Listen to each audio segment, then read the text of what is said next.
Do you know anything else that is fundamental but not taught in school? Being cognizant of your ideas is likewise related to awareness. If you don't figure out how to become conscious of your thoughts, you'll end up ensnared in and controlled by them.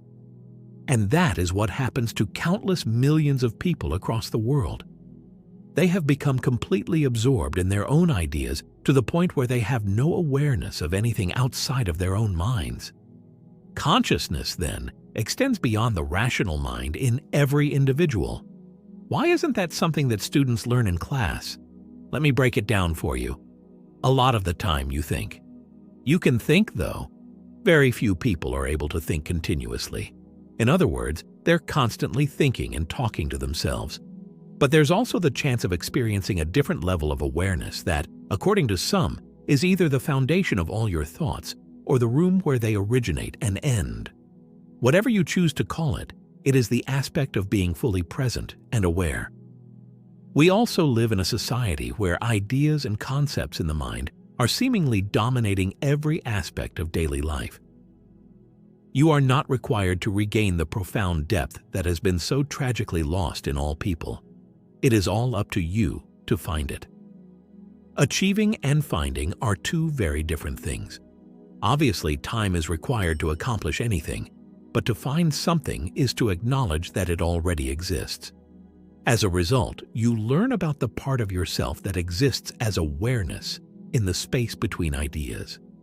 In this very second, for instance, there is a pause between my words and yours. During this pause, you are merely aware that what is happening is occurring again. Being aware means not thinking throughout that gap. In these voids, awareness of consciousness is there, but conceptualization is absent. Touching and being rooted in that dimension is so incredibly necessary, and it's also so natural.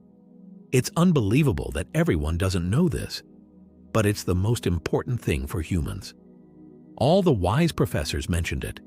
It can happen organically. It is the empty kingdom of Jesus inside you right now. It is also the emptiness of the Buddha. Gazing at a natural object, such a tree or the sky, may increase the likelihood of this happening.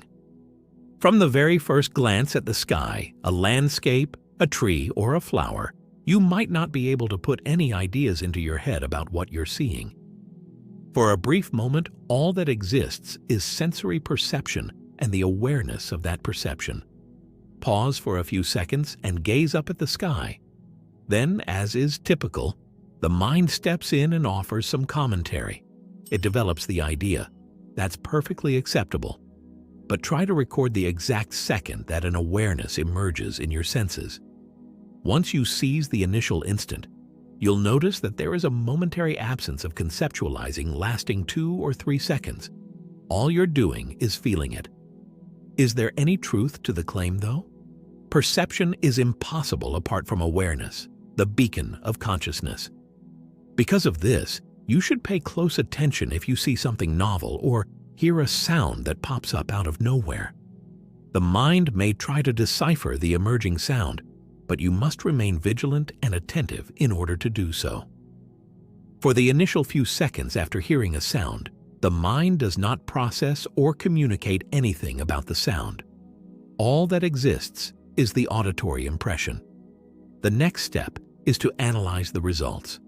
These fleeting intervals of perception are so brief that you rarely notice them if your mind is entirely preoccupied on thinking. Furthermore, you virtually instantly assign a label to what you're seeing. All your focus is consumed by the mental chatter, so you may not even notice it, or you may only have a vague idea. So, you are consciousness, and consciousness exists. Like the ocean generating a wave, the mind is the source of all thought. I don't mind either. That humans are capable of conceptualization is a miraculous occurrence. It was a significant evolutionary advance, but it came with a huge risk. You run the risk of becoming engrossed in it. Concentration gives you power, and it's a powerful power. Amazing abilities include memorization and anticipation. Amazing things are within our reach. The expansion and concentrated application of human intellect led to the development of science, which in turn led to remarkable new developments. However, an ominous event transpired thereafter. Even though it's just a tool in the end, it started to dominate us more and more. Our thoughts have been so shackled by it that many of us are unable to escape the confines of our conditioned minds, which contain all the information about ourselves that has been shaped by our experiences in the past. It hasn't escaped the attention of the majority of people yet. You don't know who you are apart from what your thoughts tell you about yourself, since your identity is derived from the flow of thinking. A person's concept of self is based on whatever narrative they have internalized about themselves. Even while it's the norm in this universe, it severely restricts your options. Some ideas just seem to pop into your head out of nowhere. Certain thoughts can colonize your mind and eventually control it entirely. These thoughts are known as obsessive thoughts. If you've ever experienced the phenomenon of a single fixated thought taking over your life, you know the feeling. Seeing the world through the prism of that one, seemingly all-knowing notion. However, collectives are not immune. Collectively, a civilization's thoughts can invade each individual's mind and control their worldview. Such a situation arises, for instance, under totalitarian regimes, as eloquently portrayed by Orwell in 1984, when ideas take center stage. The thought police have you covered. They'll only let you think about specific subjects. A small number of ideas take over the collective consciousness. It might be instructive to see ideas as tiny entities. After all, they are only forms of energy. You are an energy form, just like everything else. Emerging ideas are manifestations of energy. Think of them as intangible beings that interact with your physical brain even if you can't see them. These small beings just pop up out of nowhere. A physical entity can invade a host and take over as a parasite, much like a virus. In extreme cases, it can even cause the host to die. Another possibility is that you're infected with a mental virus that spreads throughout your mind and causes you to believe in a complete illusion or a string of thoughts that all revolve around it. When one idea sparks the interest of related ideas, you have something that grows, like a brain virus. At some time, this mental infection manifests itself clearly as the sickness known as insanity. But it can happen to anyone. But it could not be considered a mental disorder or dysfunction until it reaches this stage. When it gets to a certain point, you might listen to someone and realize, in paranoia for instance, that everything is seen as an enemy. Someone is following me. Someone is listening to me. Someone is implanting listening devices, and they are encroaching on my thoughts. A single thought sets in motion a chain reaction that will ultimately lead to my demise. It only takes one thought to poison your mind. This can happen on an individual level, but it can also happen on a societal level when ideas, beliefs, and perspectives become dominant in the minds of a large number of people. A person's thoughts can be completely detached from reality at times. The problem is that once you're under control, you won't even realize it. Because your conditioned mind is now there and posing as you, no one can challenge it. You have no right to doubt it. A person's mind has been seized by a delusion if they approached me with the belief, I am Napoleon, when they are delusional. This is a delusion. You are not Napoleon. Instead of saying something like that, it's best to just listen to the other person without offering any kind of judgment. That is your perspective on the world.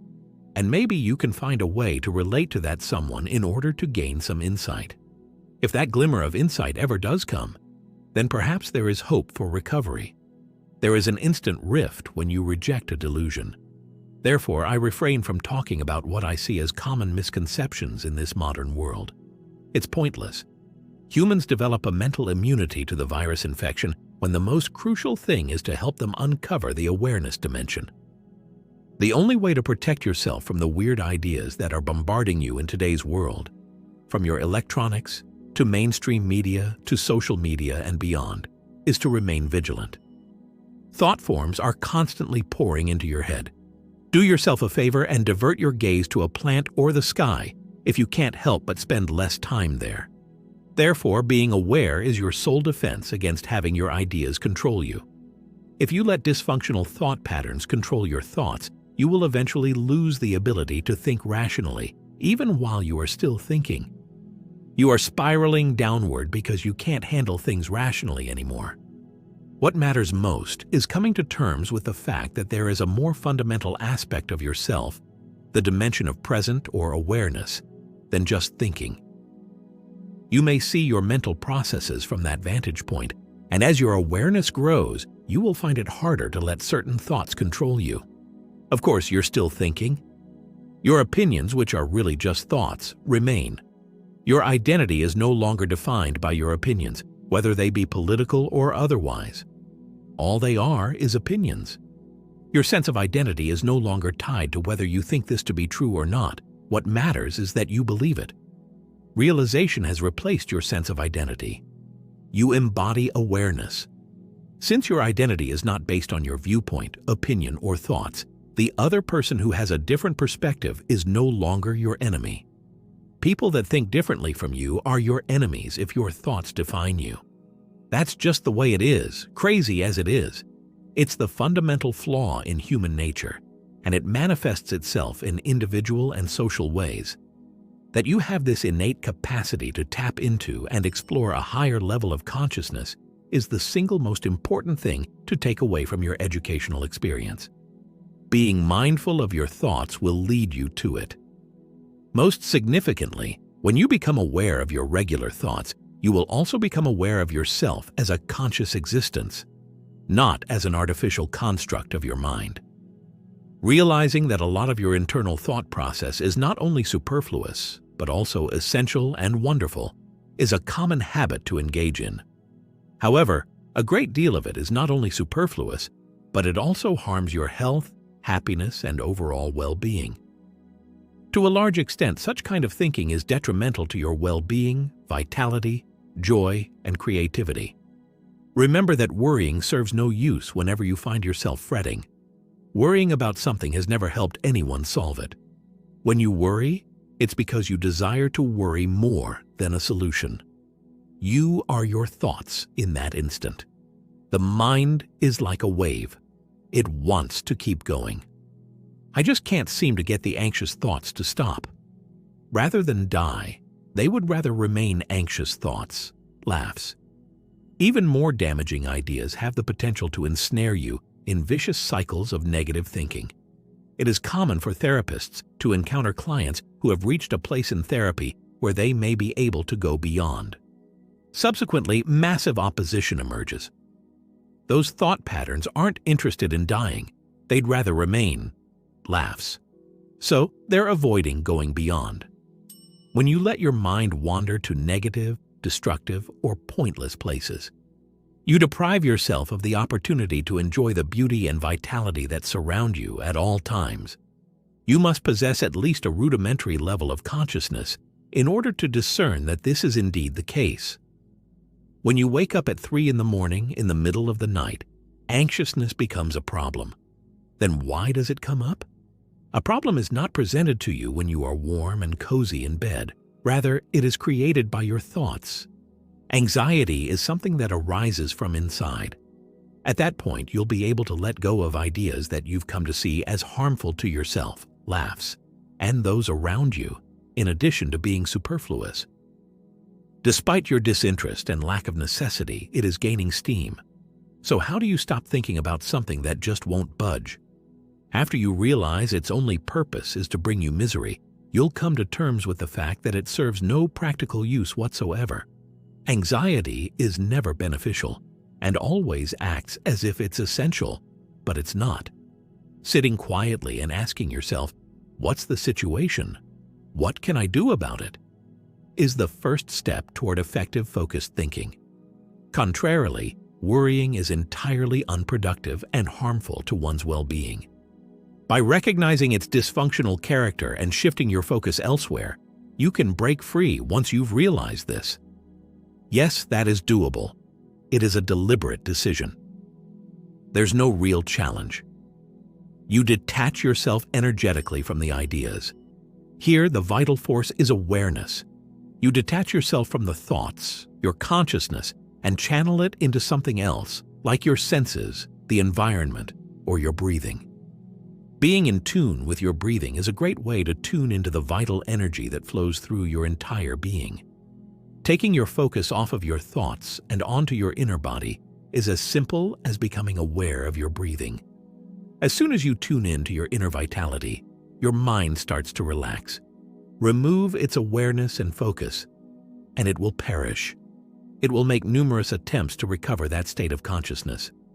The second you disconnect from your breath or your inner body, it will try to start up again, and you'll have to reconnect with it. Thought suppression is not the key to learning to keep thoughts at bay. You can accomplish this only by staying vigilant and shifting your focus to something else, letting it fade away. Refraining from thinking about something when you know it's useless and dysfunctional and will bring you nothing but misery is an important habit. I think that's a fantastic method. Just focus on breathing deeply. Heavy breathing. Inhale deeply into your belly, heavily breathing in and out. Then exhale. When you become more attuned to your breath, you release your mental attachments and focus on the present moment. Developing an awareness of your breath can lead you to your body and vice versa. You realize that your body is alive and start to pay attention to your breathing. The two things merge into one, breathing and inside body awareness. Discovering that you possess that power, that you are stronger than your thoughts, is a tremendous relief, especially when you see how easy it is. Knowing that you can break free of problematic thought patterns is all that's needed.